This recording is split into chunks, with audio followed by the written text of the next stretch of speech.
So, it's time for All You Can Eat Improv with Comedy Flops. I'm your host, Creme, Fraiche, and we have a fun show planned for you tonight. We have four games that we have never played before.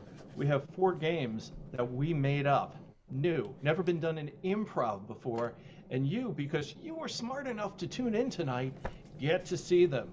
Whether they're great, you got to see them. Whether we crash and burn and die a horrible, fiery improv death, you get to see it. Isn't that awesome? This is a great opportunity to nudge your friends and tell them they too can witness the carnage.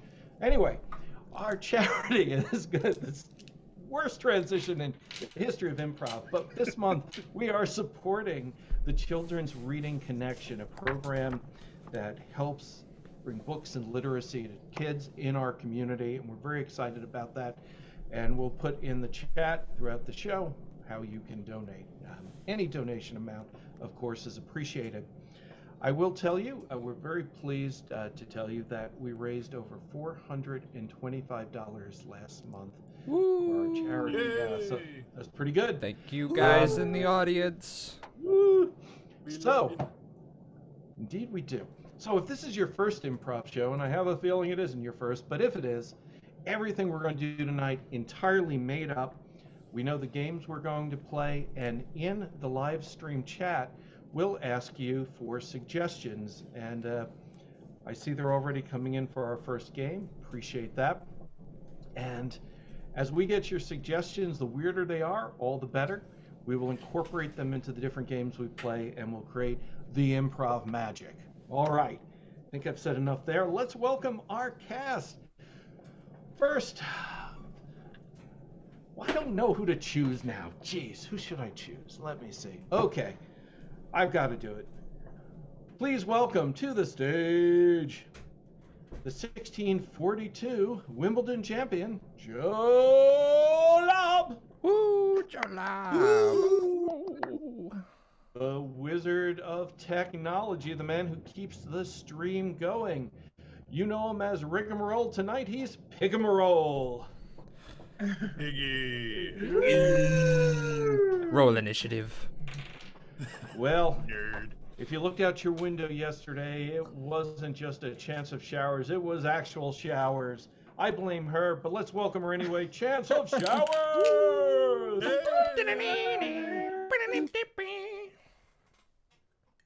The pride of Emerson College running the chat tonight. Let's hear it for Hand Rations. Delicious as always. Very deep in the heart of the Sahara Desert this time. Let's welcome Camel Treasure. Hey.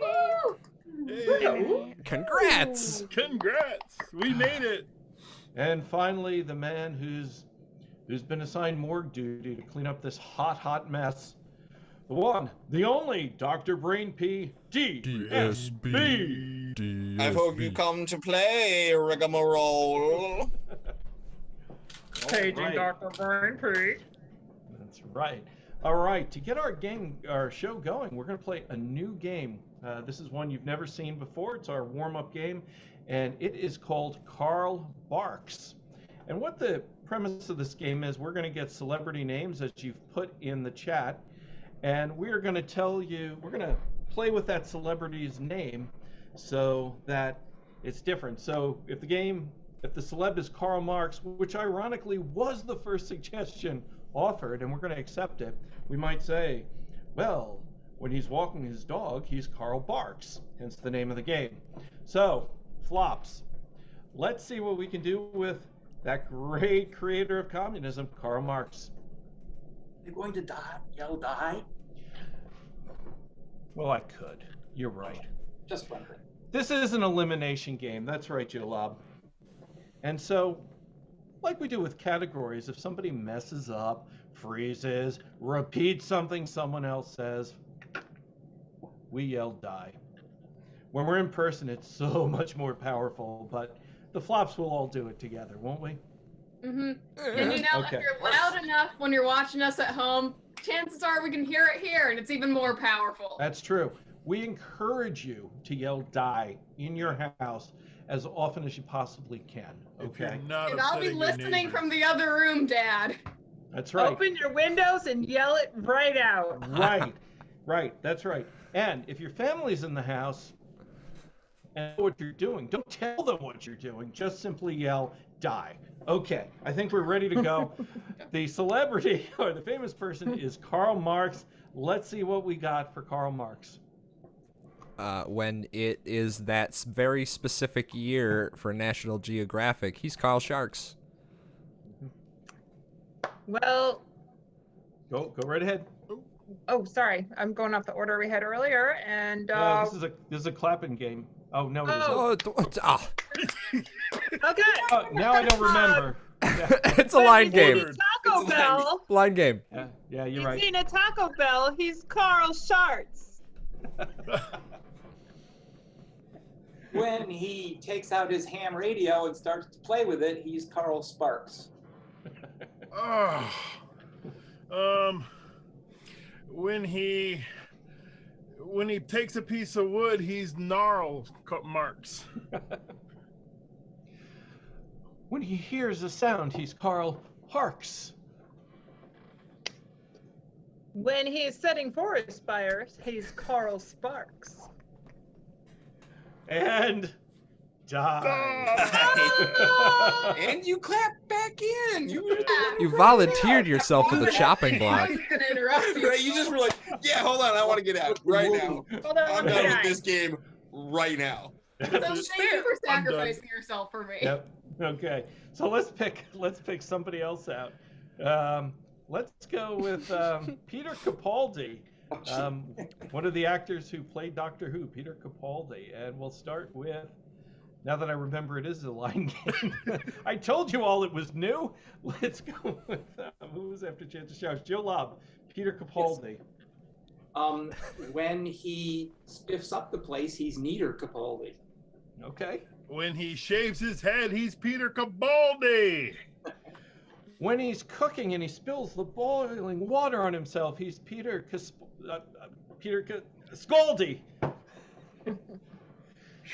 Skin on my teeth. When he's acting on Broadway, he's Theater Capaldi. When you measure him in metric, he's Leader Capaldi. When he is on the one side of the seesaw, he's Teeter Capaldi.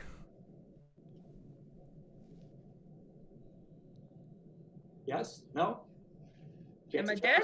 You're dead. Oh, you're out. She's out. Yeah, she's out. Okay. Here, let me make it less. When he plays that classical music, he's Peter Vivaldi. When he sucks your blood, he's Skeeter Capaldi. When he's putting a parking ticket on your car, he's Meter Capaldi. When he's a specific type of tree, he's Cedar Capaldi. When he's keeping your home hot in the winter, he's Heater Capaldi. Well, back in his old Major League Baseball days, he was Derek Jeter Capaldi. When he's a member of a game like this and he actually looks over to see what someone else has written, he's Cheater Capaldi. On Halloween, he's Trick No! or Treater Capaldi. Damn you! Damn you! Damn you!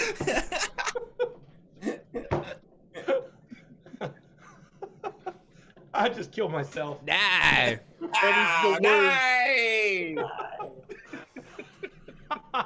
I did not think you would have that one. To be fair, I was also going to do a bald one, and Cam got it on the first run. Just I'm a killing it. monster. It's fine. You're a monster. All right, let's get a new one. Just for that, Ashton Kutcher. Oh, God. Hand rations. When he works at carving meat, Ashton Butcher. There you go. When he's the guy that sews people up after surgery, he's Ashton Sutcher. When he happens to be at the park and engaging in illegal activities that involve a trench coat, he's Flashton Kutcher. When he is removing trash cans, he is Trash Can Kutcher. Drenched in. When he cuts you off in traffic, he's asshole kutcher. When he's in a fight with someone, he's clashed in Kutcher. When he's getting real hot-headed, he's Rashton Kutcher. When, of course, he's been on your couch for 3 weeks and you want him just to leave, he's Ashton Moocher. When he's fixing a nice Thanksgiving dinner, he's Mashton Kutcher.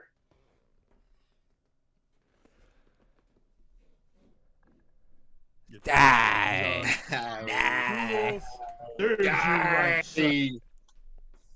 Okay, our next one is Kermit the Frog. Oh, jeez. Oh, it's me again. When he hasn't left the house in 40 years, he's Hermit the Frog. When he decides to become an entire, very diverse, specific biosphere ecosystem, he's Kermit the Bog. When he changes himself into a dryad and fuses himself with a tree, he's Kermit the Log. When he ships on board the SS Bounty, he's Kermit the Flog. When he finally gets the recognition that he deserves, he's earned it, the Frog. When he decides to run free in the forest with the wild boars, he's Kermit the Hog.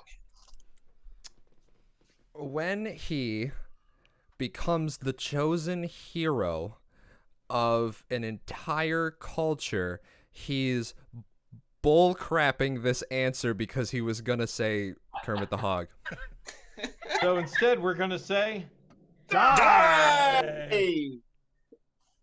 Okay, we say goodbye to Rigamarole, but that's okay. We lose Rigamarole, but we gain Nick Kroll.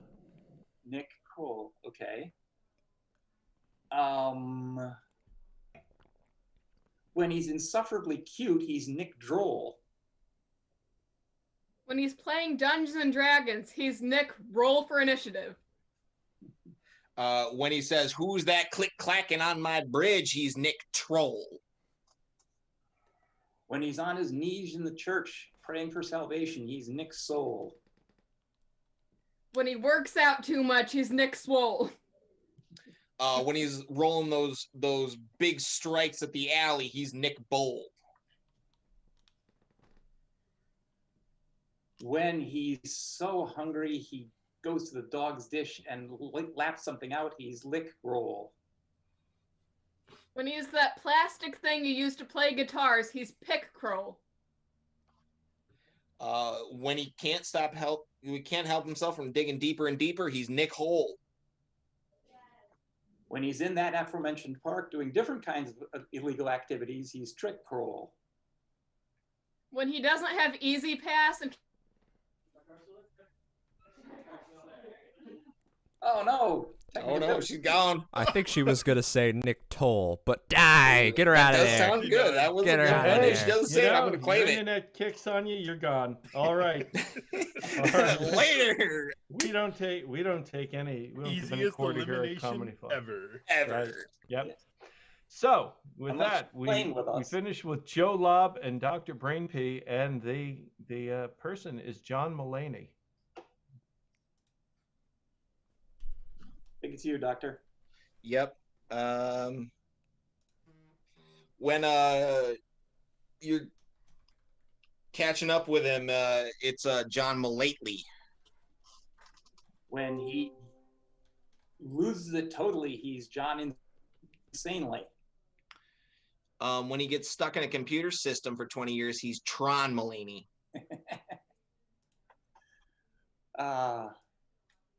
And if he should ever disappear from that system and the world as we know it, he's gone Mulaney.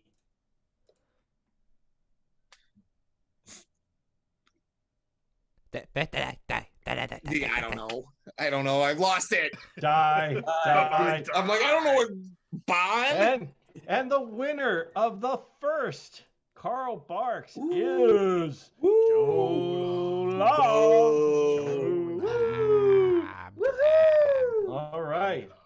All right. That's flooding there. That's great. All right, let's get all the flops on the screen for a game of Last Flop Standing. So you may recall Last Flop Standing is sort of a debate game. I asked everybody for a topic that we could do some debating on, and we'll pick a flop to start, and they'll talk about that topic as much as they want, but not really, because at any point another flop can simply clap their hands, ask to be recognized, and I will recognize them, and they will tell me why they think the flop currently talking is wrong. I will rule on it. If I rule in their favor, they get to take over talking. If I rule against them, the other flop continues. At the end of 4 minutes, the last flop standing is the last flop talking, and they're the winner. Okay, so I need my ask fors. Let me see. What are we going to debate tonight? Let's see. Ari argues that we are literally geniuses, and I think he's talking about the chat. But I think he's talking about us. No, he's not talking about the chat. They're idiots. So I'd like to go with that in the spirit of that, Riggy. And I love you, chat. Tonight's topic that I want you to debate is: are we comedy flops literally geniuses? Yeah. We'll give 1 second for Hand Rations to connect back in, and actually we're going to start with her, but we won't tell her the topic. Okay, Hand Rations, we're playing Last Flop Standing. No, we'll tell her. We'll tell her the topic. Hand Rations, the topic is: are we comedy flops literally geniuses? And starting now, and go. You see, this is a very interesting topic because. Wait, were you interrupting me? I was interrupting you. Briggy did. Now I'm going to let you talk until you've had a chance to establish. See, In fact, I don't think you can make a generalization about all of the comedy flops in terms of intelligence, because you have all these people, they have PhDs and all that stuff. My computer just died for like the 10th time on a Zoom call. By this point, you'd think that I'd know to plug in my computer before joining a Zoom call. But nope, it did this at rehearsal last night, it did it just now. I do not learn. So in terms of our comedy flops geniuses, yes, except for Hand Rations.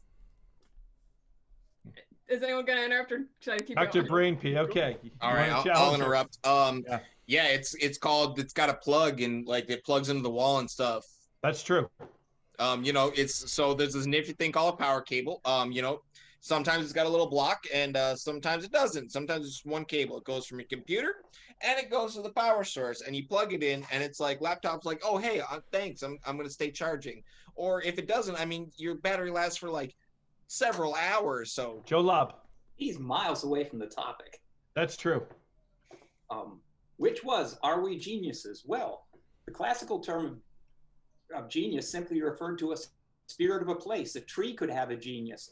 A brook could have a genius. So in that respect, yes, we are all geniuses, and so are you. Jensen Showers. I believe your pronunciation is wrong. I think it's genus, not geniuses for plants. That's true. That's true. That's true. So speaking of pronunciation, I think we could be considered geniuses. And, that could go all different kinds of ways that I won't get into. But are we geniuses collectively? Yes, we are. Some more than others. Some are, more educated than others, but we are all geniuses in our own special ways. Joe Lobb. Genius has nothing to do with education. It's native wit. No, that's not true. Cam. Okay. I was just gonna say that the crux as to why we are geniuses is because we know so many PhD and doctorates. Yeah, that's true. We're a troop full of people working towards their doctors. We all have people who just it's a proven fact that you need to surround yourself with genius to become genius yourself, and that's the real genius. Yeah, Riggy. If that's true, then more than likely the reverse is true. So I think if we had one member who wasn't a genius, they'd all drag us down. No. Nah, I disagree. Chance Showers. I disagree too. I think it's like an osmosis thing, like Cam was saying. The closer proximity we are to, say, for instance, yourself, Cody or Riggy. I'll accept the argument. Go ahead. we are not going to suck from you. We are going to contribute in our own special ways. Briggy. She's putting this on the basis that I'm a genius, and I'm definitely not.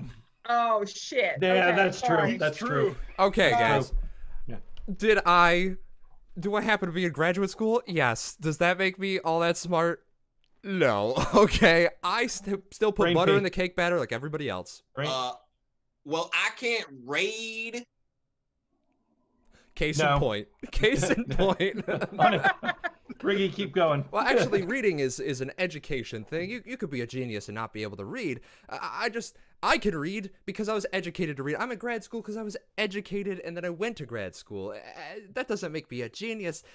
I just did a program. You know, I think that the predicating this on me being a genius and osmosising out is bad because I still put butter in the cake batter after there's butter in it. I take it all back. You are a flipping idiot. Thank You're you. right. That's I right. think You. genius here And is Joe Lobb. and Chance of Showers with that sneaking at the end wins. That's the point. Thank you. See, if Riggy would have just tried a little harder, he would have won, but he's not a genius. Yeah, that's right. I have never before seen more people argue against their own intellect. And that's why you're all geniuses. Oh my goodness. Oh, here we go. Making her third. And now, lady is with the Rations. worst. In or Let's out, get- close the hatch. Let's put our I hands swear together. to God, I think she Look, wants to we're tell you not- about your current extended warranty. congratulations. We're not giving the internet out to the world. Hand rations in or out. You gotta All right. just letting the So- internet go out. You're letting the flies in. Jeez. And All right. scene, I guess. And see. I need a new computer. That's next. That'll be our next charity. Get Hand Rations a new computer. That's right. So, all right, we're going to play Pardon now. This is a game for Camel Treasure and Joe Lobb. And how this game works is just going to do an ordinary scene about a topic, which I'll tell you in a moment. And at any point when one of the participants wants to sort of mess with the other one, they'll go, pardon? And the other person has to repeat what they just said, but they have to change it in some way, usually rhyming. So let me find you a wonderful topic. Let's see. Your topic shall be... Oh, there's so many good ones. Oh, okay. You are two furries arguing over the final answer on the math exam.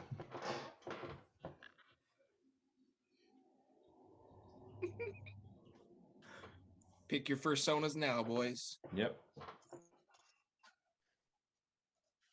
Well, I think I did all right. How about you? That is hot in this damn thing. Oh. Oh. It's hard enough doing math, but I can't see anything in this goddamn mask. Just trim of the eyes and you'll be just fine. Wait, you have holes in your eyes? That's cheating. Oh, well, now that I can see the problem, oh crap. What's the problem? I can't seem to make out what is this equation. Pardon? What's your favorite persuasion? Well, that's a rather personal question if you really want to know the answer. Mm-hmm. It's not going to help either one of us pass this exam, and we need to get this final question right. Pardon? We got to stay here and get the right answer if it takes us all night. I hope it doesn't take us all night. We got places to go. Do we ever? Oh, shh, they're looking. Okay, anyway, what number are you on? 4. 4.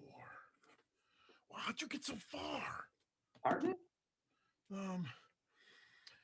I left my calculator in the car.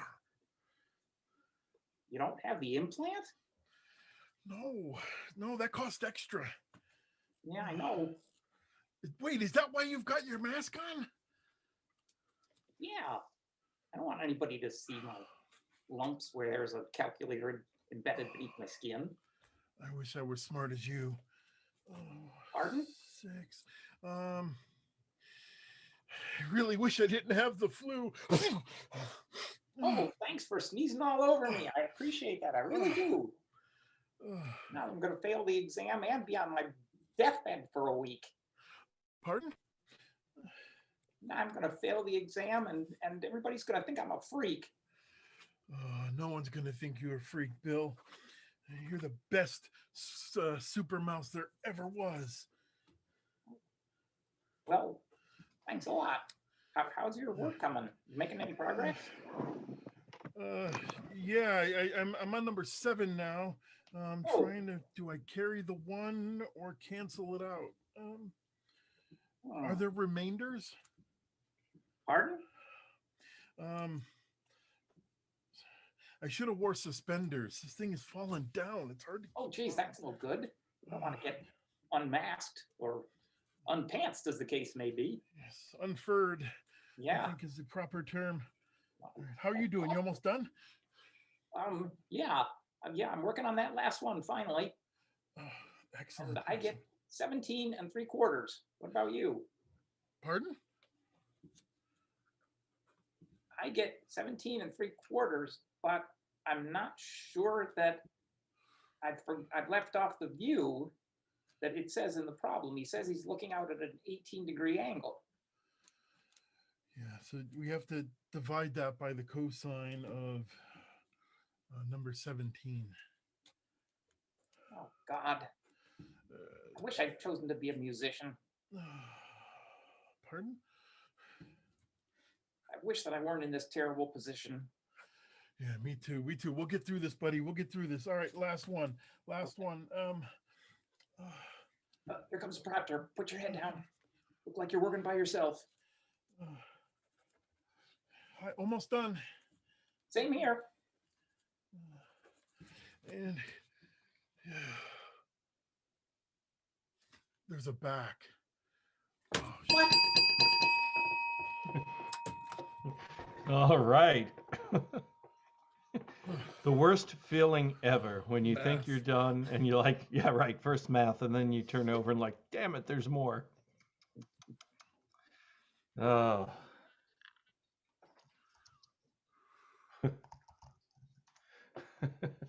Sorry, I'm messaging hand Rations something. I asked her something illogical. All right, so our next game is Pledge Drive. This is a game for Rigamarole, Hand Rations, Chance of Showers, and Camel Treasure. And how this game works is these folks, specifically Hand Rations and Rigamarole, are the hosts of a Pledge Drive show, like PBS, right? And they are going to give you a wonderful prize if you donate to the cause. The problem is, of course, they don't know exactly what that prize is. So with the help of their silent clue givers, which will be Chance of Showers and Camel Treasure, they will try and figure out what those things are. So let me look in the chat and see what our things are, and I will send them only to our clue givers and not to Hand Rations, who I asked to pick the things. And then she reminded me that I'm actually supposed to guess. Make it a lot easier for if that's the case. All right, so you'll have to announce it to the audience because I can't write it on the screen either. So Jess and I'll have to mute. Yeah. Yep. I will in just a moment.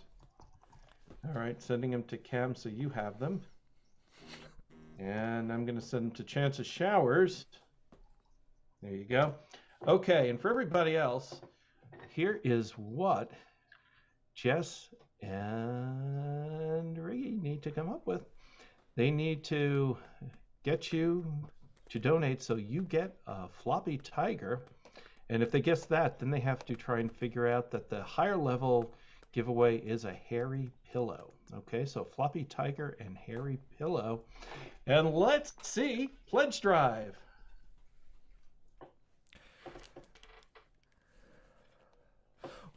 Well, it seems our friends over at the late night news have left, so it's our turn now. We're raising money. That's right, for a brand new computer for a young college-bound student. We're very excited to have you all here today. Why don't you introduce yourself, and then I'll introduce myself. Thank you, sir.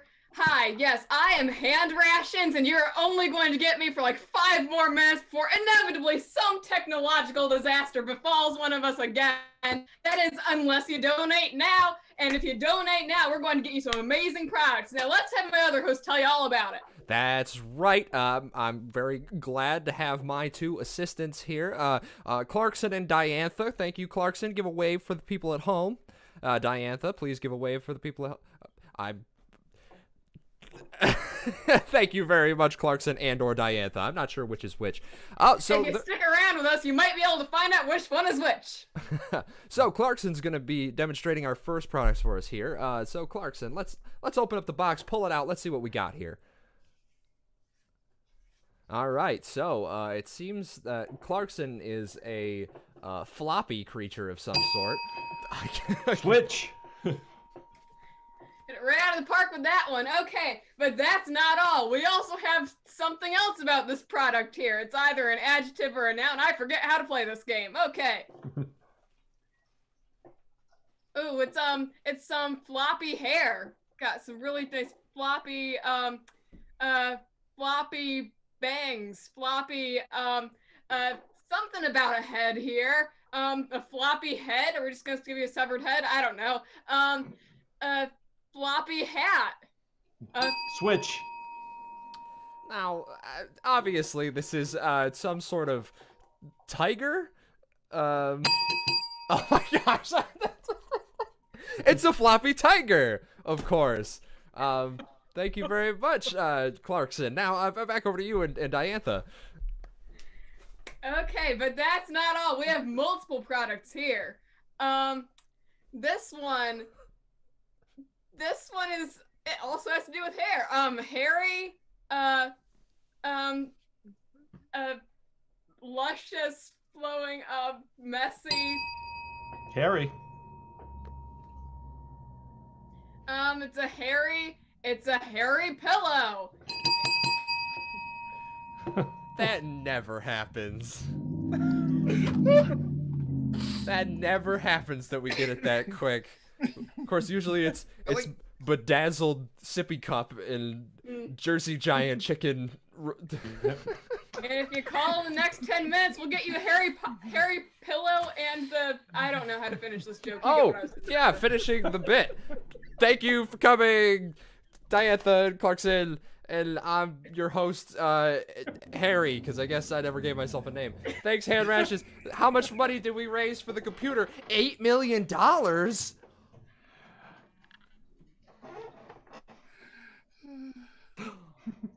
I've never seen a cast more in shock over being fast and correct. I need a minute. Like, wait, we did it? What? Harry says, I Rigamarole tried to mess speed it up. itself. Who's not a genius now? Yeah. Rigamarole, and I quote, is speed itself. That's from our friend Harry. All right. So, for the next game, this is for Dr. Brainpee and Chance of Showers. We're going to play a game called Half-Life. Half-Life is a game where they're going to do a 2-person scene for you. And they are going to take that scene and they are going to recreate it in decreasing amounts of time. So I'll give them a minute to start the scene, but then we're going to bring them down to like 30 seconds, 15 seconds, 5 seconds, until they do that scene in its entirety, in all its nuance, in 1 second. So to get them started, we need to give them something to work with. Let's see. I asked for a non-geographical location. Some of them are kind of geographical locations, but let's see. I'm going to accept Hades.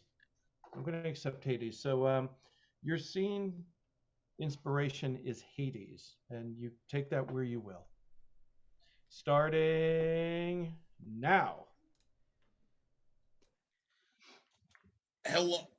Do you have an appointment? I didn't I'm know a very busy person. I have emails. I am solitaire. I am very, very busy. Excuse you, sir. I have an appointment. Check the book. Ask my name. Do it correctly, okay? Hello, I am checking the book right now. I am looking at the book and I'm looking at it and I'm clicking on the email and I see nothing. Well, put your glasses on.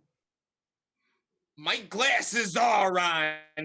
This is Hades, okay? We don't have glasses of the correct size, and it just doesn't happen like that. So I don't know I what have an appointment for Hades. I'm trying to Hades. get into Hades.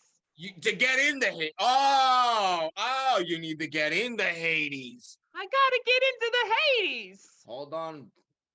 Black Jack on the Red Queen. Okay. Let's see that again in 30 seconds, starting now. Hold on, I got an email. Excuse me. I have an appointment. You didn't ask me my name or nothing. Do you have an appointment?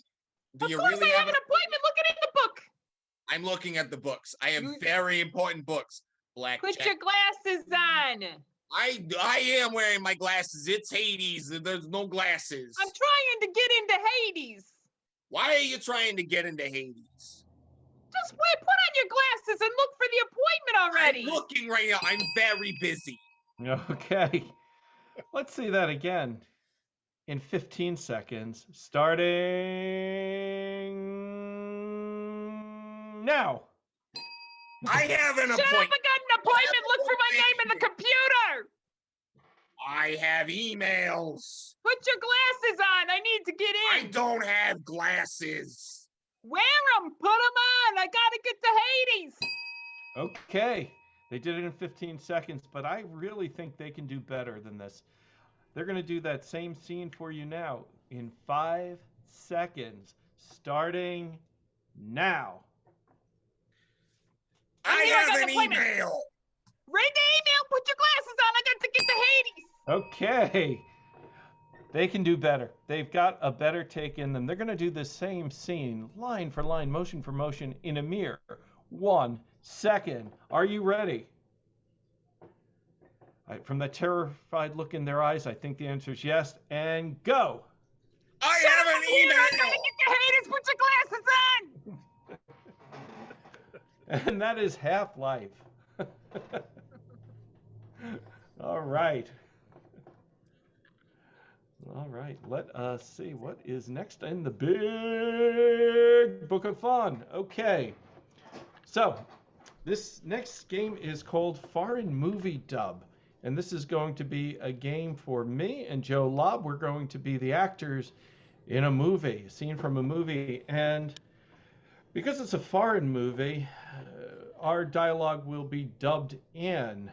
So our dubbers for this game will be Dr. Brainpee and Camel Treasure. So we need a movie to show for people. Let's see. What are our suggestions? Oh, here we go. All right. The name of this movie is called The Biloxi Sniffles. We're going to see a scene from it.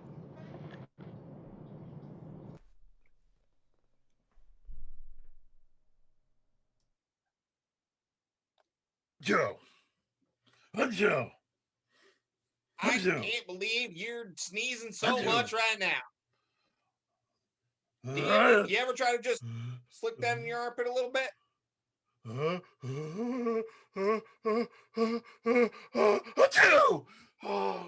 there you go again with it now. Now, I don't know what you're doing, but you're just sneezing all over the place. Don't you know? It's gross. It's gross, and I don't like it. We do not like things that we don't like around here. Listen, And sneezing. you're the reason I got the Biloxi sniffles to begin with. You Me? and your parties. This man, I might have given you the hog flu, but I didn't give you no Biloxi sniffles. Oh, yes, you did. Look at me. Look at this. This is exactly what you had 2 weeks ago. Psst. Now, are you calling me a liar?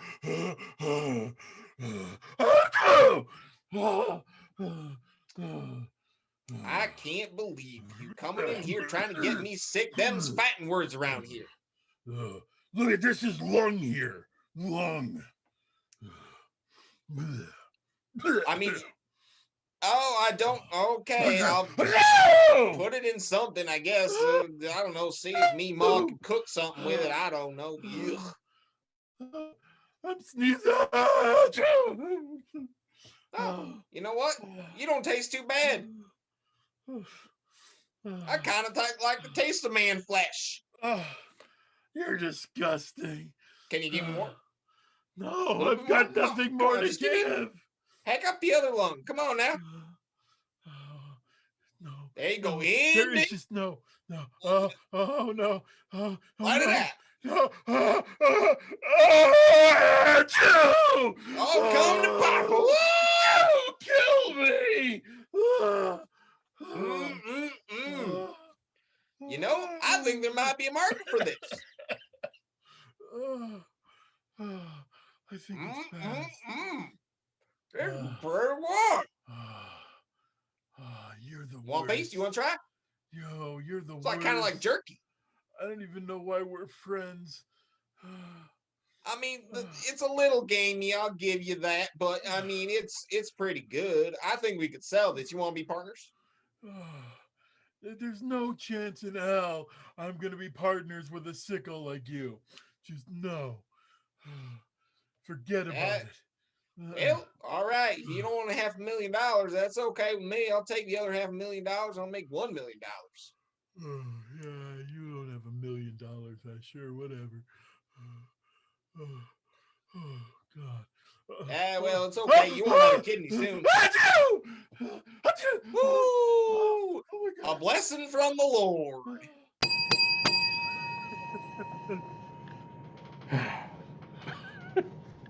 Yeah, kind of we are. And that was sick our puns. movie dubbing. Achoo! It's the first time that we've ever done one where I think at least 60% of the dialogue was just sneezing. So that's a new Flops record. Congrats. Nailed it. Yeah. It's the universal language. Yep. So while we recover from that, I'm going to tell you we're about to finish our first set, and we're going to finish it off with something we've never done before in a show. And I don't know if any improv troupe has ever done this. And they probably have, but I don't know about it, so therefore it never happened. We're going to play something called The Game That Should Never Be Played. And so how this game works is I'm going to ask you to give me the title of a game that should never be played, and we are going to figure out what that game is on the spot, make it up, and perform it for you. This is a Comedy Flops first, so when the feed catches up with us, I want you in the chat to just write a title of a game that should never be played, and right here, We're gonna make in it your happen. living room, it's happening. Whether you like it or not, it's gonna happen. So we'll give them a moment. I will let Because if you wanted Whose Line Is It Anyway, you should have just You watched should have Whose gone Line and Is watched It. that. You just should have watched it. Google We it. all have Hulu and Netflix. You For should God's have sake. called Drew Carey from the early 2000s. But you put your time here, so this is what you get. Okay, Gets what you get. that's right. You don't get upset. Also, the That's name of a right. good game, you get what you get. If you need an example, All right. It should probably never be played. Okay. They're coming in. Whose line isn't it anyway? We might play that. that's I an just wanna see if entire game where none of us talk the entire. It's not my line. That's right. Not my Nailed line. it. It's an Oh, entire game of blocking. I already. That's right. Oh, man, already got one for that. So move on to the Okay, next one. Ari's blowing up the chat. Let's see if some other folks have ideas. We might pick Ari's got anyway. Ari's got ideas. He's got ideas for games that should never be played. Never, ever, ever. Remember, never play these games. But then you will watch us play these games, so you don't have that's to. a, You'll see that's why. a very naughty suggestion. Never gonna Which play it, means never I- gonna play That's it. a bit like, yeah, that's a bit like another game we might. Yeah, that's a good one, and it's a Yeah. game you shouldn't play. Okay, I Kids just out at realized home, what don't that play sounded that game. like, and Please I want to don't. be clear. Oh my God. Don't. You do not want Chains of Showers finding you in the hospital afterwards because you tried to play All that right. game. No. The name of the game that should never be played is called Jess, I See Right Through Your Cunning Plot. Okay? We're going to play a game called Jess, I See Right Through Your Cunning Plot. And so this is how this game is going to be played. Jess is going to tell us a 2-minute story, right? And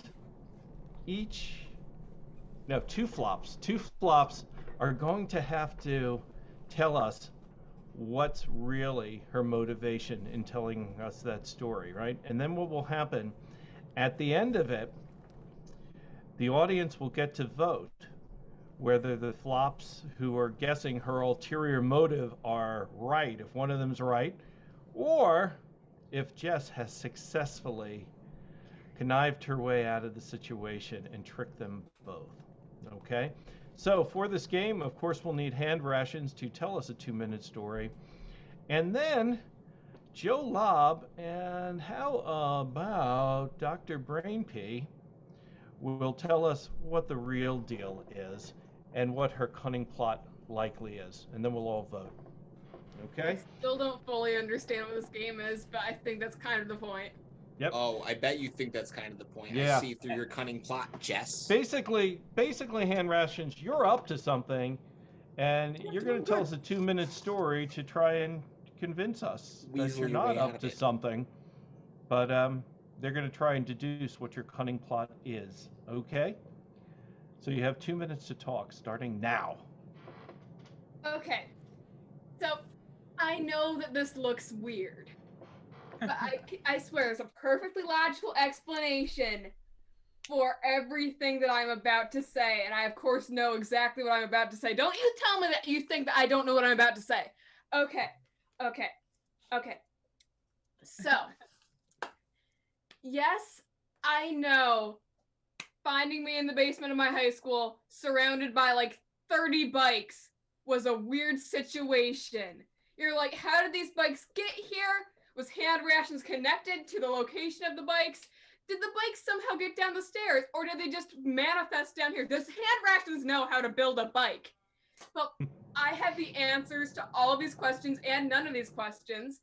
And by asking me this, you know, you already probably know the answer that I'm about to tell you. Okay, so you see, what had happened was, for science one day, we were learning about like physics, we were learning about like other things that have to do with motion and all that stuff. And I was like, I know more than this. You're talking about all these like theories of numbers. Numbers can't move. Numbers aren't going to tell me how things move. That's not what physics is. Physics is when you actually see things in motion. So instead of learning all these theorems and all the scientific stuff, I am going to get every bike in a, I would say a 30-mile radius, but honestly, knowing that it's Ithaca, probably just like a 2-mile radius. People have a lot of bikes. So I'm going to get all of those, and I'm just going to throw them at the wall, and then that is how things move. Now, you might be saying, hand rations, you're not a very strong person. You don't know how to throw a bike at a wall. But you know what? That's where you're wrong. First off, don't call me not strong. I know that. I don't need you to point it out. I have Jim Grace to prove this. Okay. So here's the question. We've heard her tale. Joe Lobb, can you see through hand rations' cunning plot? Oh, it's You have 1 minute. Well, note that the hand motion hardly ever stopped. I believe that was a ploy. Magicians rely on misdirection all the time. So she was trying to keep her mind off what she was saying. And what she was saying was she's going to upset the entire Western paradigm by throwing bicycles at a wall. What she didn't say is that these bicycles thrown together will make the platonic ideal of a bike, which she will then ride. And no one will be able to touch her because she is not of this world. It's a platonic ideal.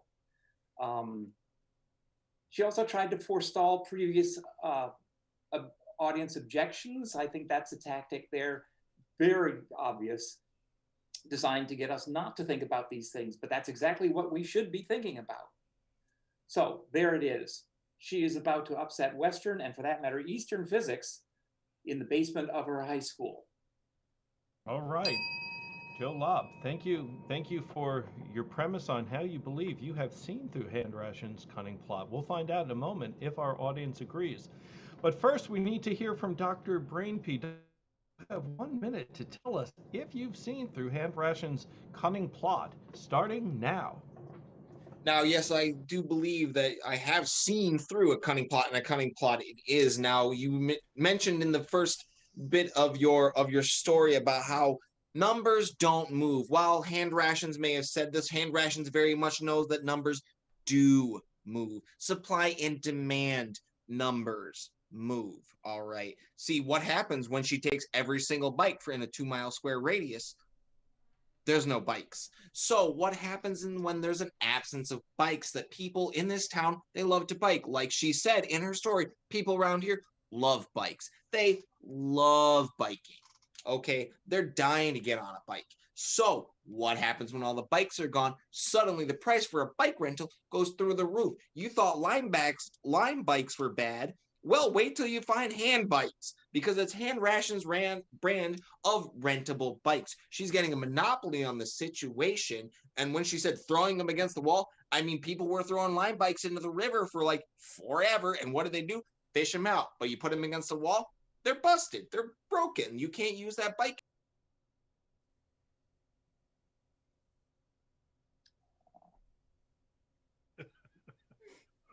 Time was called.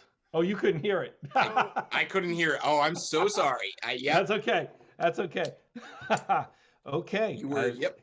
It's time for our audience to tell us the question. Did Joe Lobb see through Hand Ration's cunning plot? Or did Dr. Brainpee see through it? Or was Hand Rations right on the level all along and fooled them both? Put your votes in for Joe Lobb, Dr. Brainpee, or Hand Rations. Let's see who is the winner of I Can See Through Your Cunning Plot. I see some votes coming in. We'll wait another few seconds to see if we get any more. Flops, would you care to weigh in while we're waiting for our votes? I think it was actually a plot by Big Unicycle, honestly. Okay. Joe Lobb saw right through it. We have no room, Ricky, for conspiracy theories. I mean, come on. Okay, so Big Uni. Chance of Showers, who do you think? Well, I just want to stick with Jess's story. I don't have an opinion of the other opinions. I think she is just hands down, got a good point. And I think she's got a good solid plan. And I think she's going to execute it beautifully. So Okay. Yeah. All right. So by my tallies, we've got 2 votes for Hand Rations. We have 1 vote for Dr. Brainpee. Your mom loves you. That's good. We have Thanks, Ma. 2 votes. We have 2 votes for Joe Lobb, but I haven't voted, and I have to say, I know Hand Rations is up to something. That's indisputable. But Joe Lobb, I think, saw right through it. Brainpee, I think you were on the trail of it, but I think Joe Lobb just zeroed in on it. Riggy, was Big Unicycle somewhere in the mix? Maybe. But I got to give it to Joe Lobb. Joe Lobb's our winner. Yes. Woo! And he winner. wins an exciting prize of being in the second set. Woo! No way. Yeah, he earned it. Come on. All right. So that is halftime for us. We're going to take like a 5-minute break to just get water and things like that, and look at Cam's cat. And then we'll be back with an exciting second set. The exciting second set will, in fact, include new games, including what's undoubtedly going to become a flop favorite of yours, the Hulk they call 15. I'll give you half time to figure out what that actually is. Well, we figure it out too. Yeah. By you, he meant the flops. All right. On to intermission. Bye-bye.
All right, welcome back to the second set of All You Can Eat Improv with Comedy Flops. Hope you're enjoying the show so far as we work to support the Children's Reading Connection. And if you haven't had a chance to donate, even a small amount helps. We are trying to make a difference in our community with this stuff we do, right? And so if you can help, we appreciate it. In our second set, we're going to play a whole bunch of games. Some you've seen and a couple you haven't. And so let's bring all the flops back on the screen, and we're going to start the second set with an all-play game that we created just a week or two ago when we were playing around with the game that should never be played. And then we found a couple that we were like, well, maybe we should play that. And so we'll add them to our repertoire. Yeah. So this game is the title was suggested by Rigamarole, and we called this game That Hulk They Call 15. And you can figure out what it means because I have no idea. But how the game works, because we made something up, is a flop has to name 15 of something that's greater than, lesser than, bigger than 15 somethings. So I'll make that up in a minute. And each flop's going to get a chance to name 15 things, and the flop with the best time, who does it the fastest, is going to win. So for that Hulk They Call 15 flops, I am going to ask you to name 15 things that are smaller than 15 inches. 15 things that are smaller than 15 inches. And I want to suggest you can't cheat. And today we're going to define cheating as my index finger, my pinky finger, right? You get one finger, you get one type of things. Yeah, I wasn't going to do it, but there you went and you did it. So one from each category. Right, exactly. Okay. And so because he was a smart ass, guess who gets to start? Camel Treasure. Sweet. Camel Treasure, it's time to play That's that. rewarding him. Yeah. No, I think he's gonna choke. Bad behavior Now he's always gotta- gets rewarded. Throw him on the griddle. He's got to think Come of on, the 15 grid. things. That's right. And he's got 15 seconds. No, just kidding. 15 things smaller than 15 inches starting now. Middle finger, minnow, a piece of paper, some grass, blade of grass, a penny, $1, a Matchbox car, my wallet, glasses, a paperback book. This is not easy. A pen, a clamp, my car key, and a pipe, smoking pipe. Okay. Not easy. 43.89 seconds he did that in. I have a question. Yes. So, how narrow are the categories? A penny and $1. Yeah. Like, One's are coin animals money, a one's category, paper. or is it insects? Like, It's had What- to- Do you work with the feds now, hand rations? What's with all the Yeah. questions, huh? I'm just saying, I'm gonna make it too difficult for myself if we don't outline things. Well, Don't no, make her pat you Like you're down. gonna lose.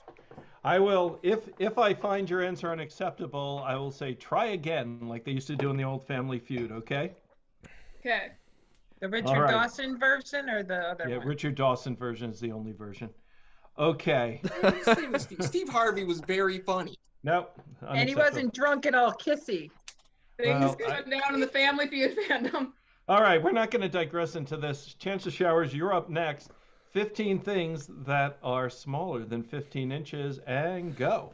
A yardstick. My pinky. Begonia flower. Yeah, the yardstick's bigger, by the way. We're not accepting that one. A inchworm. A dragonfly.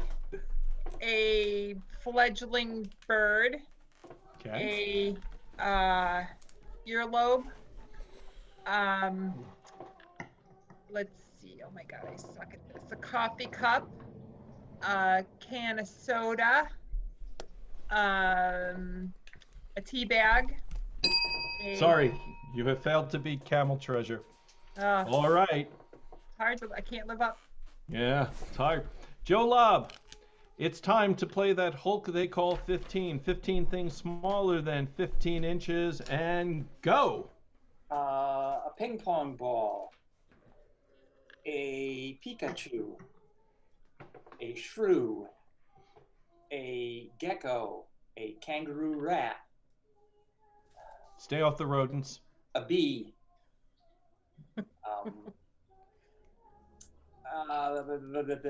a nail, a screw,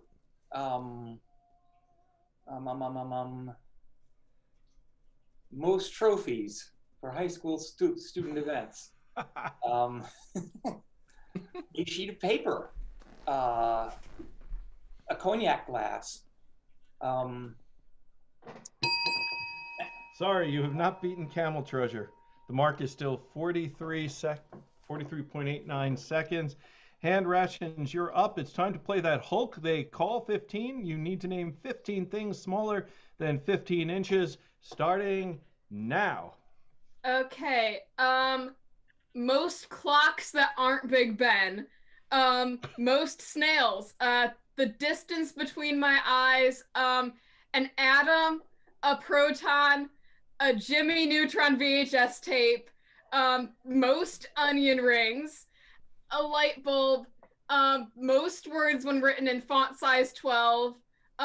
This ring light here, you can't see it, but take my word for it. Most drinking straws. Most mouse traps. Those little like pop figurine things. Most coffee mugs. Sorry, you were so close. If you hadn't explained Jimmy Neutron, I think you would have won it. But you did. But you did. Lost it for the bit. Yep. Most onion rings. Yeah, I was gonna say like what? How like what's Where the are you size? going? I feel Hey, like if with you get a good one. snails, too. Record or That's something. a big Dr. snail. Brainpee. Oh, it's a world record. Save your verbiage for the round because you, sir, are up. It's time to play that Hulk they call 15. You must name 15 things under 15 inches, starting now, and go. A beer can, a bottle cap, a lighter, a pen, my keyboard, my laptop, a D20, a fish catch. Let's be honest, dorm room refrigerators. Nope. My phone. We have most headphones. We have a USB drive. We have coat hangers and small shelving units. A shoebox. No. We have bars of soap. We have foot scrubbers. We have back scratchers. Damn it. You got it. Oh, I did. I was on Even throwing I out had two two more. answers. I disallowed two answers because you I was was wrong. counting those two of them. Yeah, but you hit it with 40 seconds, which now puts the screws to Riggy. All right. Riggy's got to come up with 15 things Yep. that are smaller than 15 inches. Riggy, it's time to play that Hulk they call 15. And go. Dice. The word automatopoeia if you write really small. 14 inches of yarn, a single cinnamon stick, a particle, a net, a beetle, car keys, the number 6, a jar of lotion, this thing, a fingernail, cell phone, snail. My patience for this game. I count 14. Oh, this thing. Okay, give it to you. Riggy with 21 seconds. I object. I can write the number 6 very large. You didn't see how small it was on that paper that I wrote everything that I wrote on. I didn't know we could write on a piece of paper. Well, He didn't make any rules against it. You guys forget there are no rules. I have to give it to him, but in the future that will be a rule. You break every rule if there are no rules. That's right. So I have to say Riggy is our champion, for he was the most clever. The one who argued against the genius of flops once again has demonstrated his genius. So, cheers to Riggy. All right. Now it's time to play another flops fave that we haven't done in a little while. This is called Limerick, and for this one, we need you to give us just one word, like single syllable words, or we'll even allow 2-syllable words, and we are going to make up limericks based on those things. Okay, so we'll give folks a minute to catch up. Right. And while we're letting catch up, I just also still want to extrapolate on this 16-inch. Are we talking the 16-inch in diameter onion ring or like 16-inch in circumference onion ring?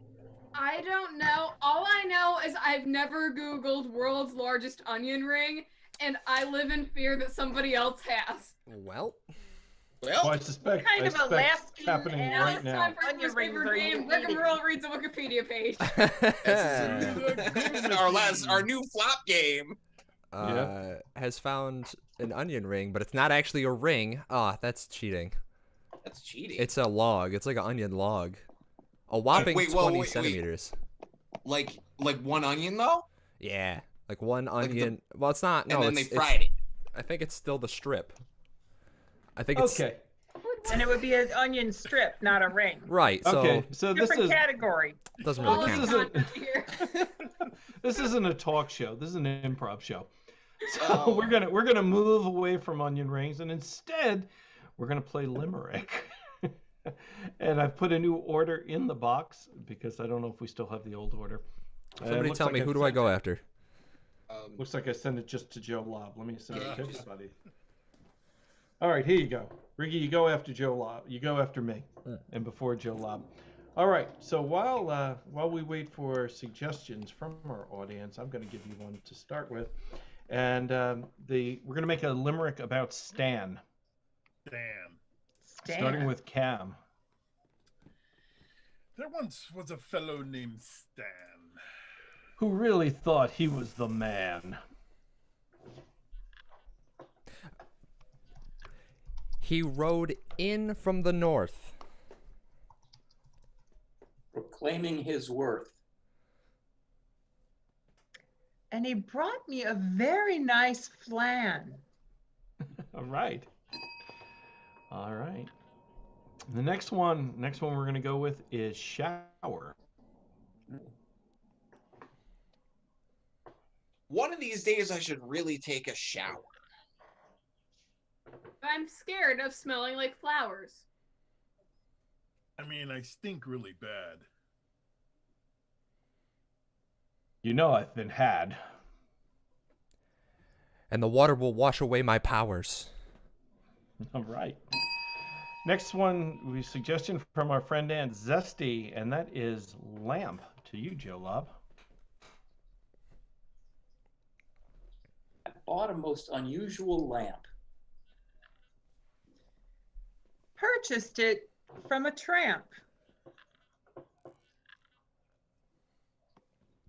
She seemed pretty legit. But it wouldn't stay lit. Should have known by her stamp. All right. We have another one, and the thing is puppy. I just saw the most beautiful puppy.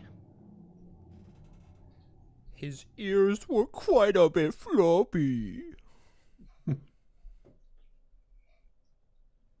His teeth were so white. They gave me a fright. Because I didn't expect them to go choppy. Okay. Well, all right, let's do one more. And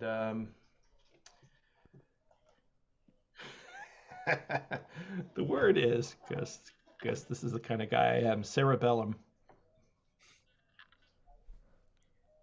I don't know the definition of cerebellum. But if you ask Joe Lobb, I'm sure he'll tell him. It makes my brain ache. Let's burn John at the stake. But then we'd have to smell him. Oh! And that is Limerick. Beautiful. Kudos to you all. I think that was the best Limerick ever. Oh, that might Way have to bring been. it home, Dave. Bring it home. Nice. All right. So for our next game, because we're behind, I think, on our chat.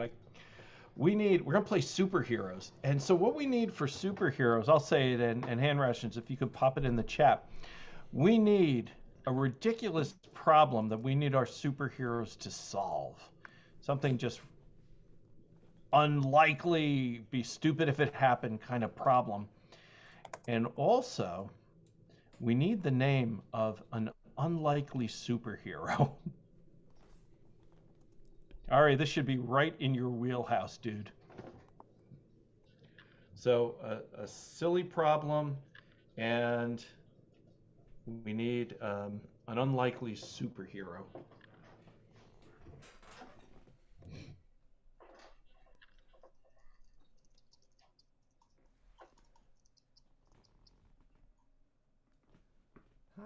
Where is that? That's here somewhere. I used to have this book of failed superheroes somewhere around here. Let's see. All right. I see what the problem is. The problem is there is a plague of puppies. A plague of puppies has befallen the city, and Camel Treasure. Well, gosh. Thank heavens that. Oh, I thought I was going to go with that. No, I'm still going with it. Thank heavens that Yardstick Man is here.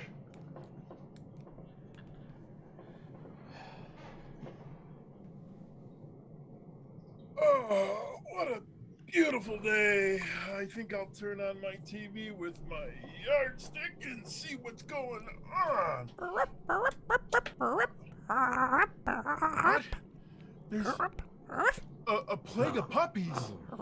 Oh my gosh, this is terrible. I better call my. Hold on, I gotta call somebody. Hey. Oh God, come on, answer the phone. Yeah, I need your help. Yes, come over right now.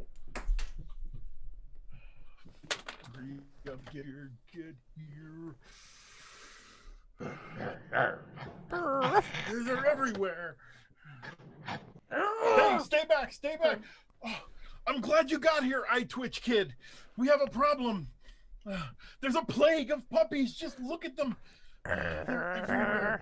They're adorable. Puppies? Oh my God. Well, what do you want me to do about it? Oh, well, I mean, surely you know what something you can do with the plague of puppies. Stay back, you cute little abominations. Enough, then they'll get like grossed out and leave. Oh no, they're just twitching back. Okay. Yeah. No. Do you have anybody else we can call about this? Well, I was going to ask you. Do you have anybody that we can call?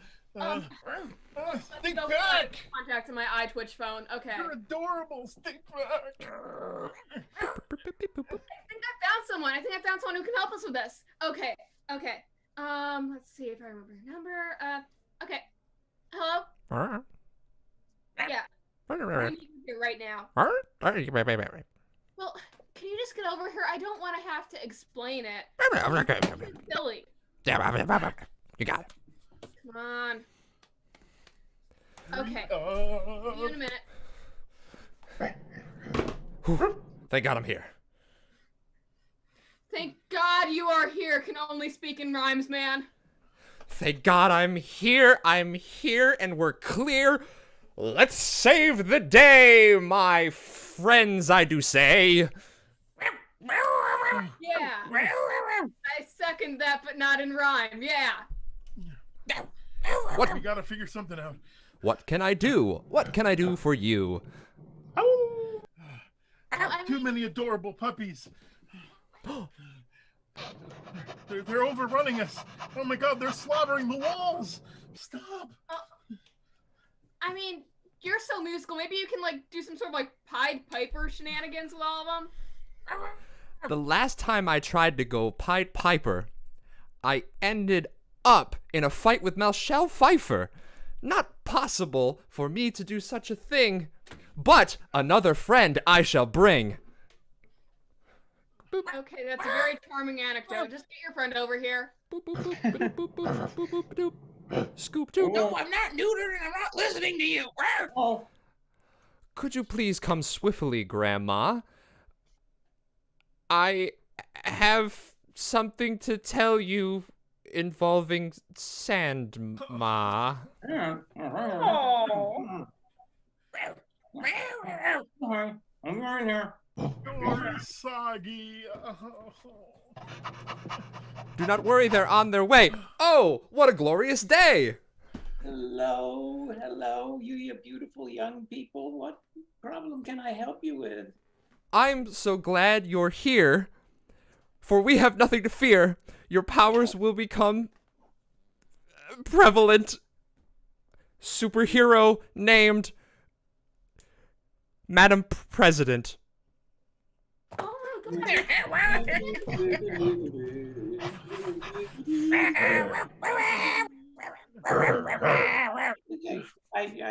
I intuit that music was mentioned at one point, and maybe I can lead them off with rousing chorus of "Hail to the Chief," because each little puppy thinks that he is the chief.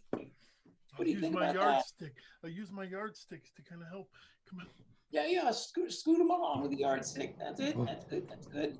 Yeah, and I'll just kind of sit here and watch like when I can. Okay, yeah, recording this for history. All right, You're man, here we adorable, go. but you gotta go. You're Indeed. so adorable.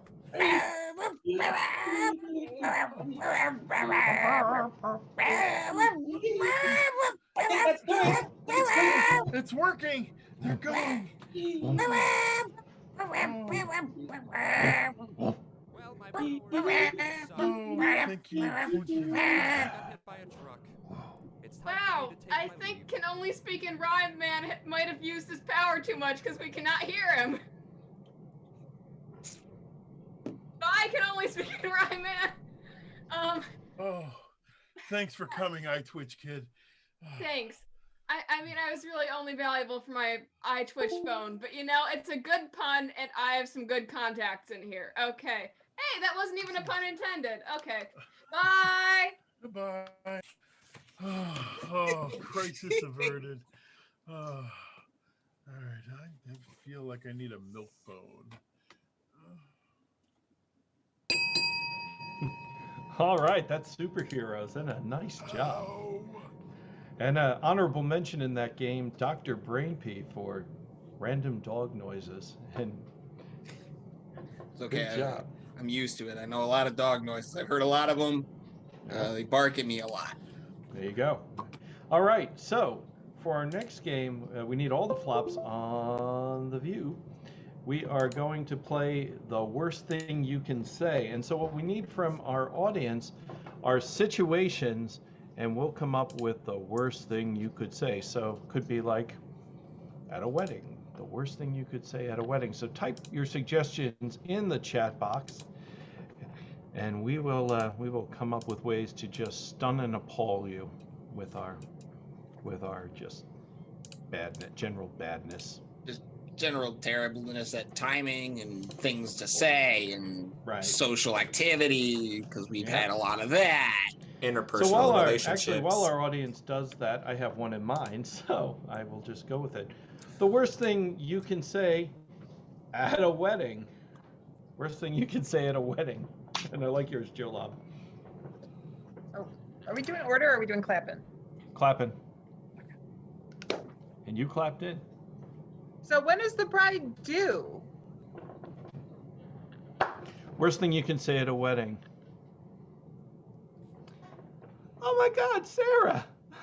I remember you from Vegas. Worst thing you can say at a wedding. All right, so here's my best man speech. I want to tell you about the time that we crashed this guy's dad's car, and he never found out about it. Okay, here we go.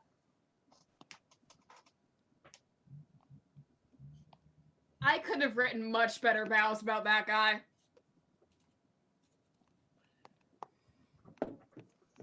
Okay, worst thing you can say at a parent-teacher conference.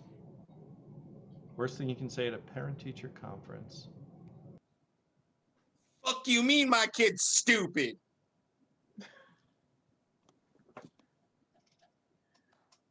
Okay, I know you're Johnny's mother, but still, that's no reason to go easy on him.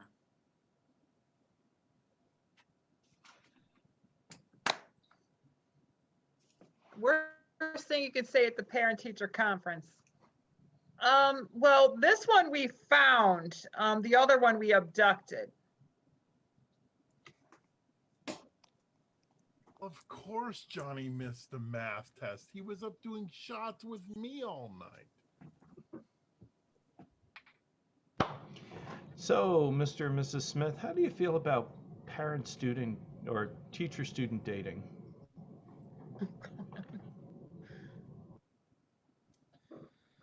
And now you see here, your son's enrolled in school, not you. He's on the team. You're not on the team, and we just need to make this distinction clear, sir. I know Billy is slated for a C- in social studies, but I think we can work something out. Your son's in a lot of trouble. I caught him stealing the whiskey I keep in this drawer. Okay, worst thing you can say at a baby shower. When are we gonna get to washing this baby?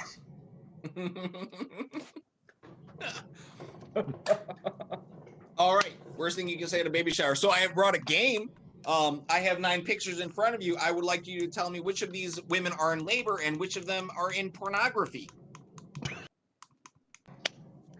This is gonna hurt really, really, really bad. And you should probably not record it. You'll forget the pain, but oh my God, it's gonna be the worst. It's time to play Who is the Father? Worst thing you can say at a baby shower. Well, I hope this one turns out a lot cuter than the last one. So when are the babies gonna start falling from the sky? All right, so this is gonna start with the mother to be. You start the raffle. Over under on how much you're gonna poop. Worst thing you can say at a funeral.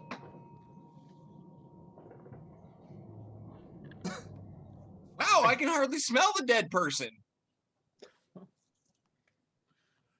I told you you couldn't fly. This will probably sound weird, but she's a lot hotter dead.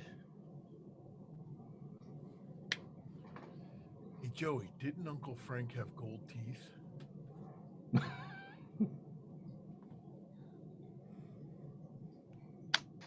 Hey, that's my suit. So when do we get to the will reading? I was told there's going to be a buffet. I'm just kidding. I've been watching a lot of The Walking Dead.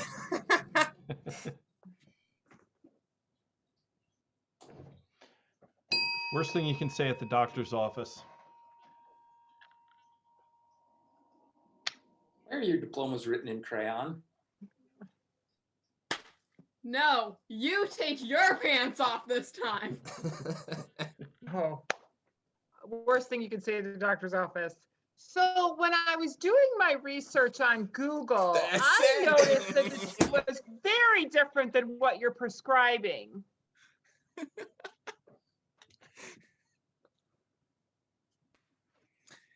Worst thing you can say at the doctor's office. Yeah, no. No. You sure this is an entire hole in my armpit?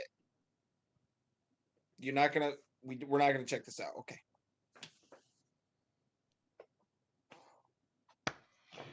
You turn your head to the side and cough.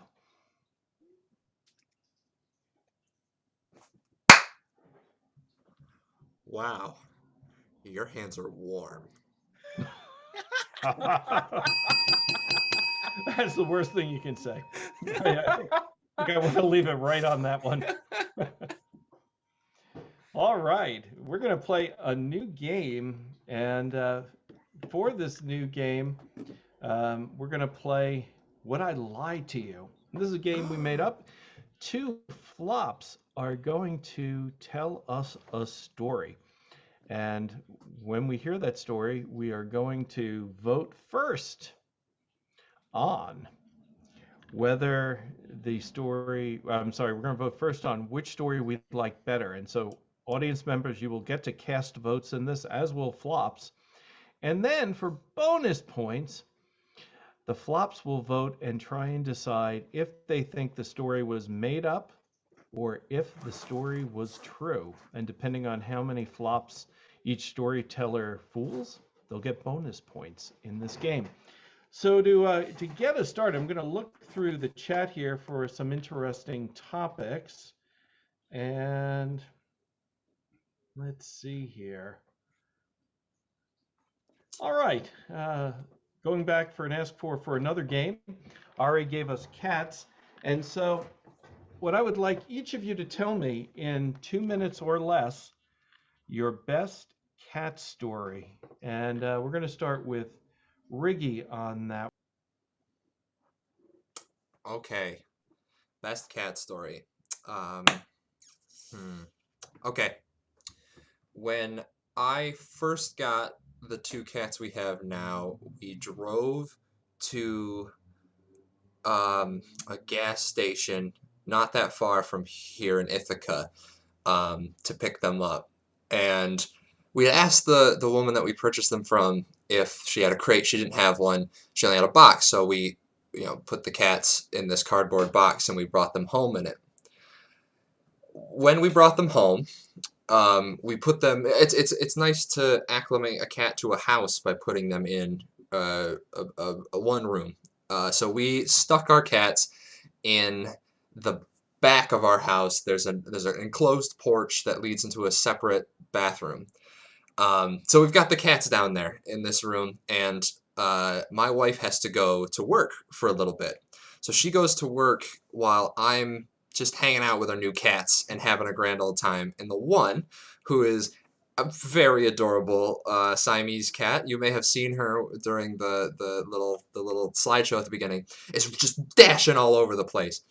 And she, the first day I met this cat, dashes up, jumps on my shoulder, looks right at me, farts, and then runs away. And for perhaps the first couple months that we had her at this house, she would run up anytime she had to fart, jump on me, and then run away. And sometimes, most of the time, you didn't hear it. So you're just sitting there and you're like, oh, she wants to play. And then all of a sudden you'd be overwhelmed by the stench of cat fart. And that's my best cat story. That's a sad cat story, isn't it? That's sad that that's my best one, isn't it? It is. But thank you for it. All right. So, Dr. Brainpee, you have 2 minutes to tell us your best cat story.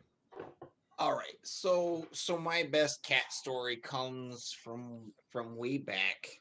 Had a cat. Overweight. I mean, it was, so think a tubby old cat is what you should think of. She'd been getting up in age. And so this cat would, it just did peculiar things like cats do.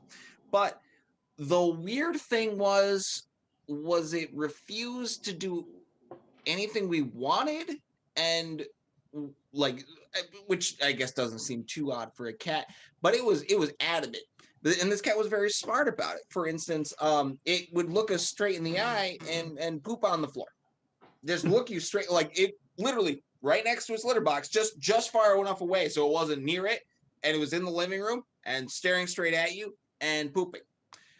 So it would keep doing this, but it wouldn't stop there. It knew, like all cats do, it knew. So when you got up in the morning, you didn't need an alarm clock. It was nice on the one hand because I didn't need to, I saved that teeny tiny bit of battery on my phone. But on the other hand, I had this cat that would just put out her claws just enough so she could run it through your hair and know that she's tugging a little bit, just enough to wake you up, but not enough to actually scratch your head and be like fling it off and be like have a actual reaction to it, because she's like, no, you're not going to hit me. You'd feel very bad about that, and also I don't want that. So we had this cat that would just rule the house. We wouldn't move her. Like if she was in a thing, like in a spot there, and it's like, no, you don't actually want to move the cat. She's not mean, but she will get back at you. She will remember this, and you will be the one she wakes up the next morning. So you had a cat that really, really had a thinker on it. All right. So those are our two stories for Would I Lie to You? And so it's your job now to vote for who had the best story. And Flops, you can come on screen now as our audience votes. And let's give them a minute to vote and see what happens. Okay. Oh, the votes are coming in. Well, the vote is coming in. It might be decided by Flops. All right. So, Flops, give a thumbs up or some kind of signal if you think Riggy had the best story.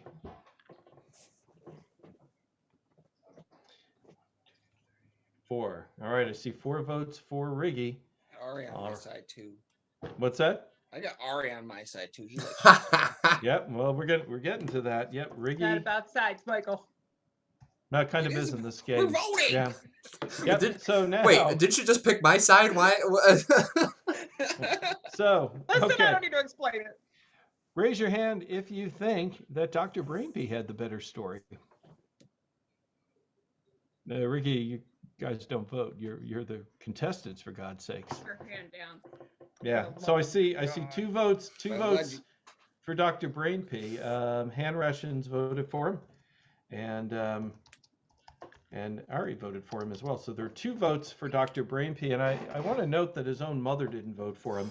Aunt Zesty gave him the ghoul. So sorry about that. My mom didn't vote for me either, so. Yeah. Okay. So now, Flops, you have to, there are bonus points that can be awarded in Would I Lie to You. So now we are going to vote. This is my favorite part. Yeah. Raise your hand if you believe that Dr. Brainpee was telling us the truth. Raise your hand if you believe he was telling us the truth. Okay. Cam says yes, and 4 of us say no. Dr. Brainpee, was that in fact a true story, or were you lying to us?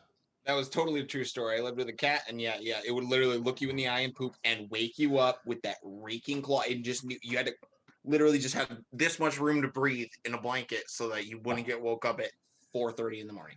Well, it proves the point that cats can be assholes. So, Dr. Brainpee, for fooling 4 of us, you've earned 4 points. You are now leading Riggy 6-4, but Riggy has a chance. Riggy has a chance to come back. So raise your hands if you think Riggy was telling the truth with his story.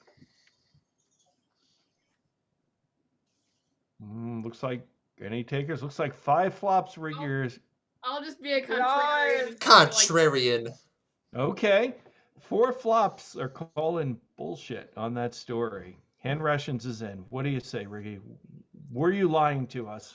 I got really nervous because I thought I told you guys this story before, but no, it was 100% true. Oh, Riggy! Riggy also fools 4 flops, so he pulls back ahead of Dr. Brainpee by 8-6.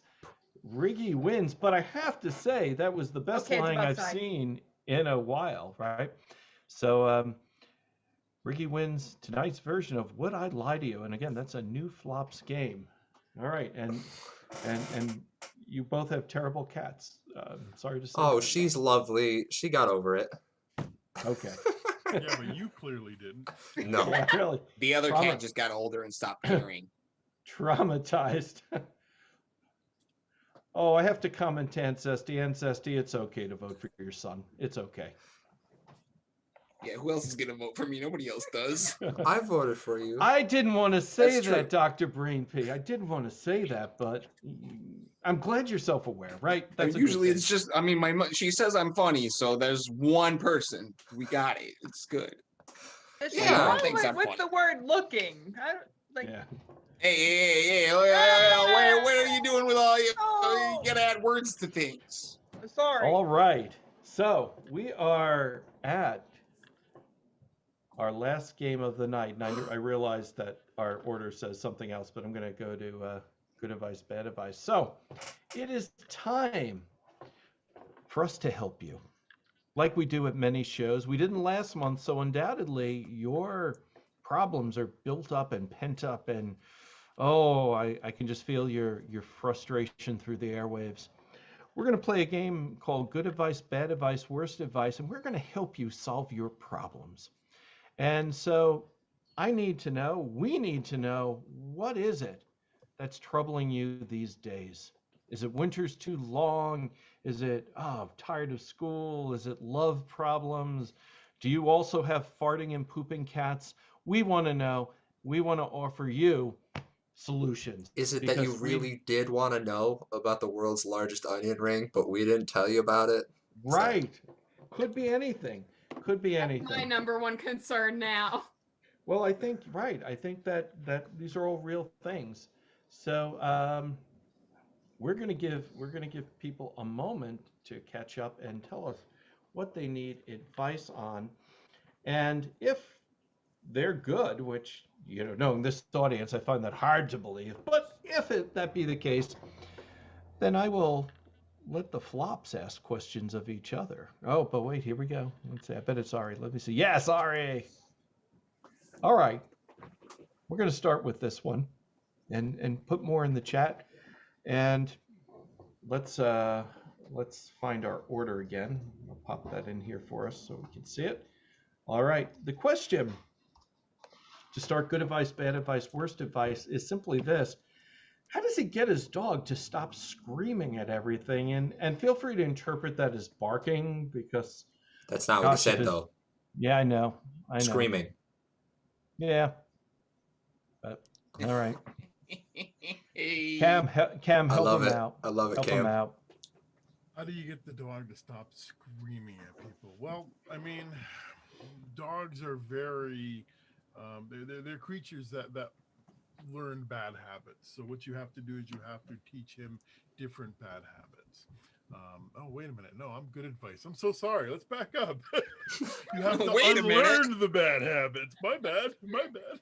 So some positive reinforcements, like getting some special treats, and working with the dog, maybe hiring a dog trainer to kind of help you with coming up with strategies on how to stop the dog from, as you say, screaming. I think that's really probably the best thing you can do for the dog and your sanity. So. Well, okay, yeah, sure. If you look at this as a bad thing, sure. But what if you look at it as an opportunity? Aren't there people in your life that just need to be screamed at, right?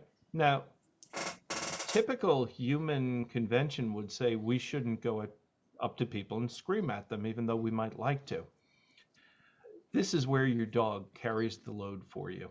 This is where you find that person you don't like, who's making your life bothersome, and you walk your dog to their house or take your dog wherever they happen to be, and you let your dog just stand there and scream at them. And what can you do, right? You just kind of give them one of these dogs, right? And make some motions like you're trying to stop your dog, but of course you're really not. And then, building off Cam's idea, when you leave that scene, make sure you reward your dog with a nice treat. Well, fellas, I think I'm gonna get in nice and intimate. I'm messing everything up. Oh gosh, that was a mistake. I think I'm gonna back up. I get in nice and intimate here with my friend. Try to tell him some things. Okay, your dog when they're screaming is trying to reach back into something primal, something that we've attempted to breed out of them, but haven't quite succeeded.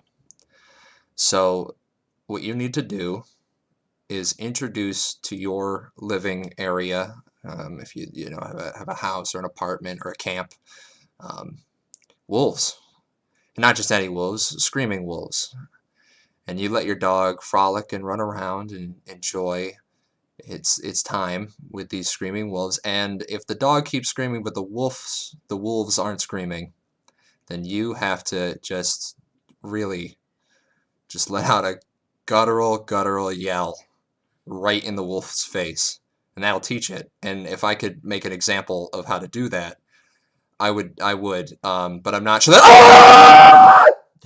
Yeah, so something like that. All right. All right. I hope that helps. I think we've given you several options that you can choose from there. We have another question from our friend Aunt Zesty, who wants to know this, and Joe Lobb, you'll get first crack at this. Aunt Zesty says, now that I'm retired, how do I stop feeling so disgustingly happy every day? Well, Aunt Zesty, I'm retired too, and I face the exact same problem. And I can't say I've been all that successful at solving it. One good thing to do is, if you can rouse yourself at the unreasonable hour of 7 or 8 in the morning, when most people are going to work, you can sit on the front steps and laugh yourself silly. I found that to be somewhat helpful. Same thing, it's a little easier in the afternoon, except you might miss the end of your nap.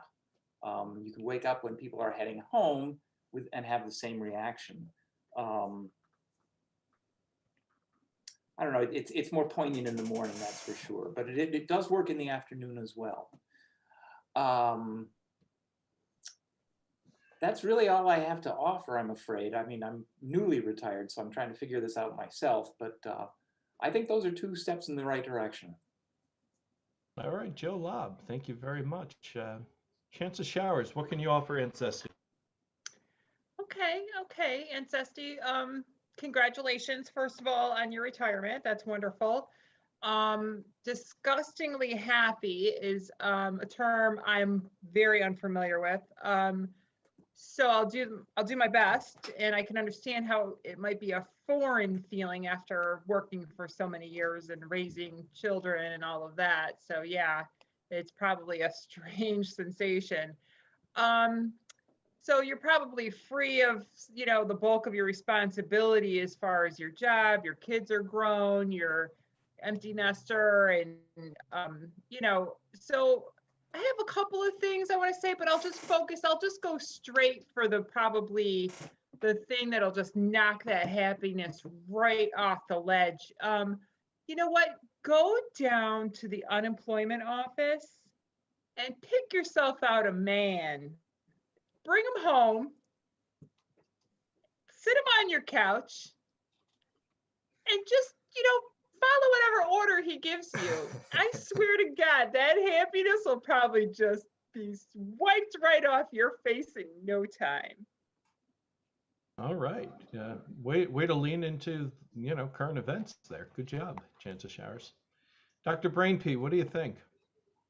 How to wipe the happiness off of Aunt Zesty's face real quick with her retirement.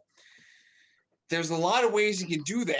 And I think Chance of Showers is hitting a lot of good themes, and it's going to tie into what I say. But all I got to say is like, hey, look at your kids, and then that's about it. Can't argue with it. Well, way to set Aunt Zesty on the worst retirement ever. Nice job. She asked for it. She did. And this leads to the next question, also from Aunt Zesty, and I think it's going to be particularly relevant. She's having a difficult time choosing between vodka and gin this evening. Let's see if we can help her. And I think hand rations, that goes to you. Okay.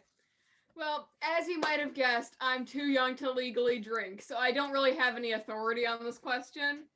But you know, I think for any decisions, like, you just really need to get like a good system for deciding things. Like maybe like just alternate it. Like if you had like gin the other night, then you do vodka and next night or whatever. I don't know. I don't have any good advice for this. Just do whatever makes you happy, or just have it all, I guess. I don't know. Coming from someone who's never Alright. drank before. Yeah, well, you know, sometimes Great fresh advice. eyes see the problem in a whole new way. You know, that's the thing. Yeah, but Cam, you're a little more experienced in this area. What might you add? Just a touch. I mean, let's just face facts. We'll throw it out there. Making choices is a really hard thing to do. And personally, for me, I find that when I'm facing a really difficult choice, I choose both, and that's what I think you should just do. Why choose when you can have both? You know, you want a vodka martini? No, you can have a vodka and gin martini. They're fantastic. So, you know, skip the glass. You just get one of those big, you know, the helmets with the two things here. You put one vodka, one gin with the straws that come down. You know, you've got it made. You can sit on your couch with your newly man and drink to your heart's content. No. Yeah. No, and I'll prove it.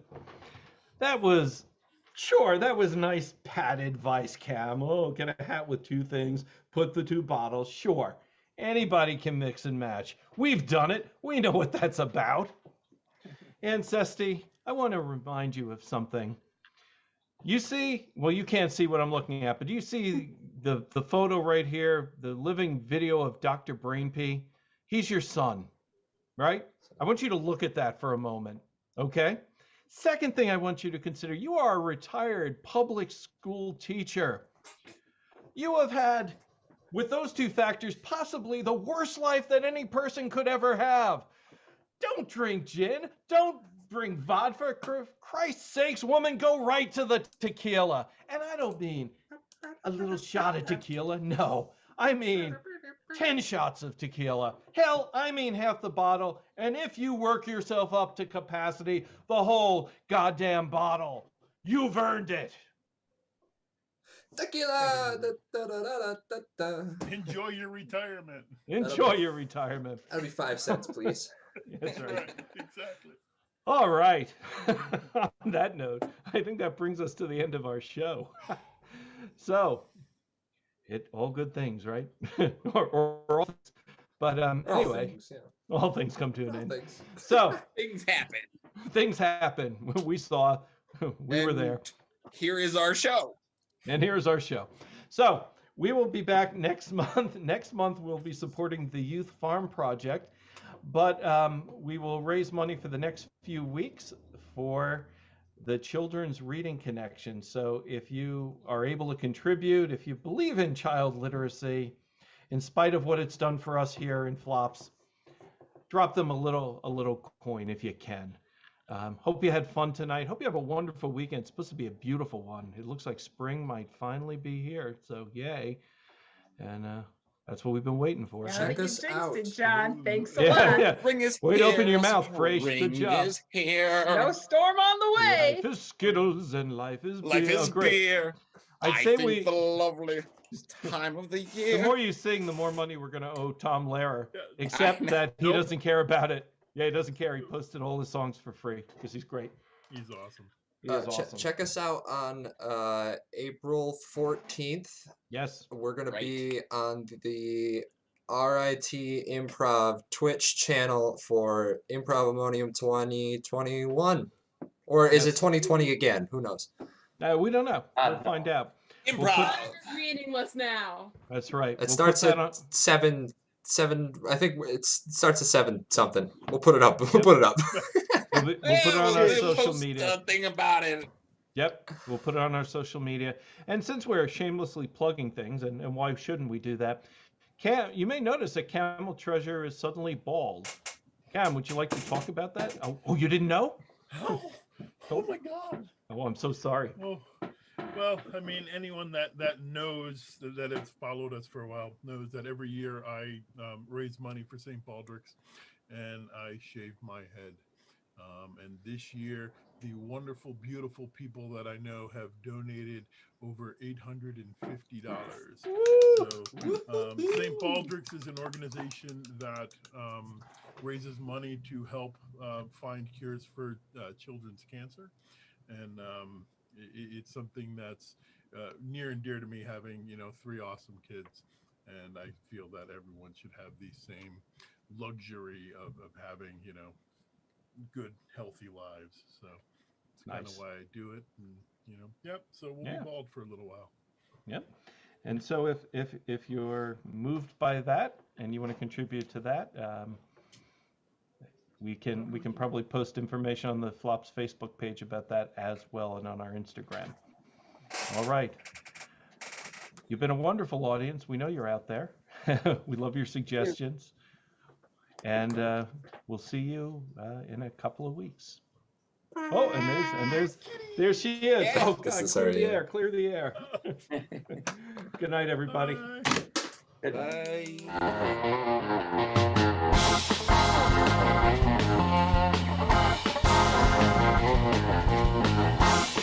Bye.